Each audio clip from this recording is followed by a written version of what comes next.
So what's up mga farmers, good morning. Welcome back to our YouTube channel, our Tax Farm Series back.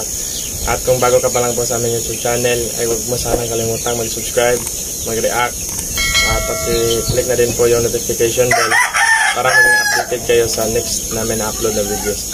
So today's vlog nga pala mga farmers is ipapakita ko lang po sa inyo yung gamit naming broodcock at broodhen sa paparating na breeding namin next week mga farmers na. So ito yung ating broodcock na sa likod natin mga farmers.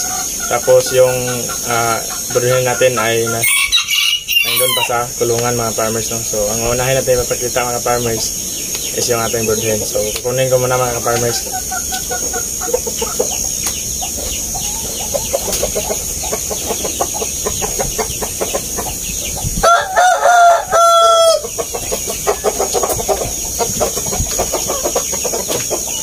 So yung mga farmers no?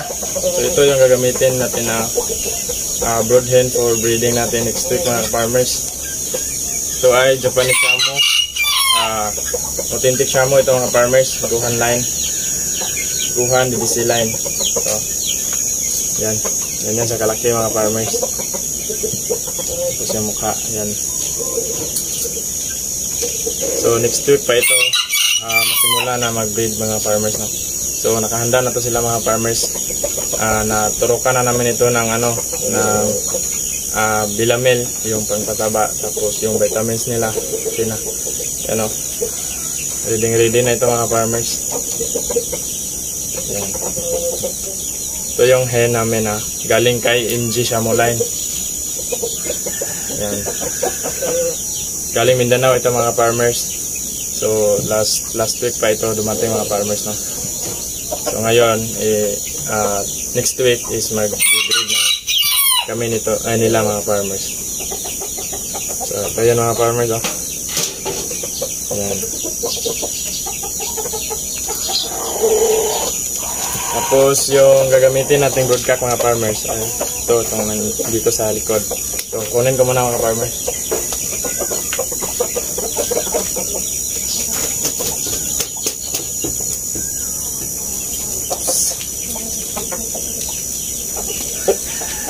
So ito yung gagamitin namin na broodcock.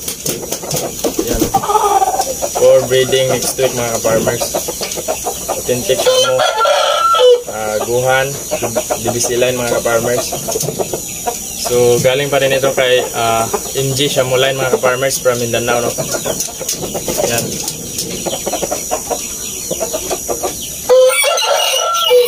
So ito kalaki mga farmers, sobrang laki talaga mga farmers. Kita nyo naman, parang dumpo mga farmers. Yan. So black ito mga farmers no, black edition ito mga farmers. Sana magkaroon tayo ng offspring nito na pure black no, kasi siya ay parang no, may konting white dito sa niya. Hindi talaga siya pure na black na talaga. Kasi may siya, may puti siya dito. So sana sa offspring nila ay mayroong pure black mga farmers. So ito yung gamit no, ganito siya kalaki mga farmers no. Yan. Yung katawan niya mga farmers parang dumpo mga farmers. Yan. Yung mukha niya. Oops. Yan. Oops. Yan. So yun lang mga farmers no. Abangan nyo yung next vlog namin mga farmers kasi bukas darating na yung na-order namin na dumpo kay James Anthony no, from Mindanao. Yun pa rin yun mga farmers.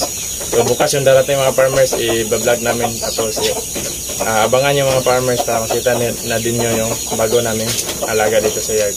So yun lang mga farmers, maraming salamat sa inyong panonood at God bless po sa lahat.